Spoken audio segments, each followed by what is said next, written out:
শুভ সকাল বন্ধুরা, সকালে কেমন আছেন? আশা করি ভালো আছেন। আবার নতুন একটা ভিডিও নিয়ে চলে আসলাম আপনাদের কাছে। আজকে আমি দেখছেন যে আমি একটা স্ক্রিনশট উপরে রেখেছি। ওই হাঁসটা বানানো আমার ভীষণ শখ ছিল। লম্বা পা, গলা লম্বা, কিন্তু দুঃখের বিষয় আমি আসলে কাটিং করার সময় ওই ছবিটা খুঁজে পাচ্ছিলাম না, যার কারণে আমার ওই হাঁসটা কেমন জানি অন্য একটা হাঁস হয়ে গেল। কিন্তু তবুও দেখতে কিন্তু খারাপ হয়নি, যার কারণে আমি এটা আসলে ফেলাই দেইনি। না ফেলিয়ে এটাকেও ঘরে সাজিয়ে রেখেছি। দেখতে অনেক ভালো লাগছে, আর এত কষ্ট করে বানিয়েছি, এটাকে কেন ফেলাবো বলেন? আমার এত পরিশ্রম এখানে, কিন্তু বানাতে চাইলাম এক, হয়ে গেল আর এক। এটাই একটু অসুবিধা আর কি।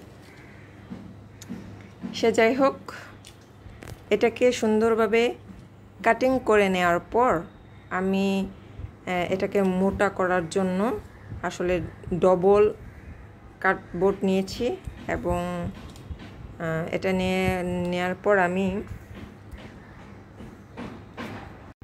ওয়ালপুট্টি নিয়ে সেটাতে সামান্য গ্লু এবং সামান্য জল মিক্সড করে গাঢ় পেস্ট করে তারপর এটার উপরে লাগিয়ে নিয়েছি।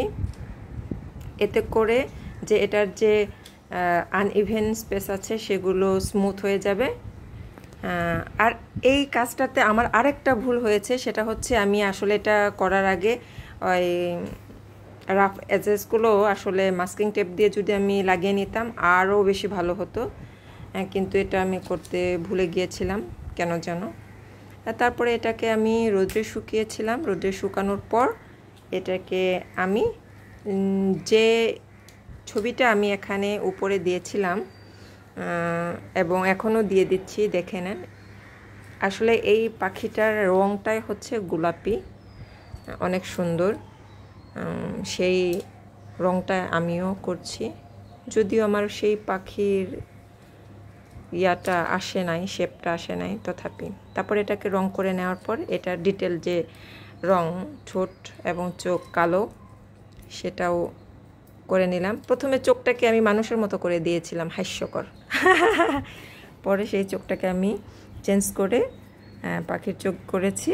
দেখতে কেমন হয়েছে আপনারা বলবেন, আর সকলে ভালো থাকবেন। টাটা।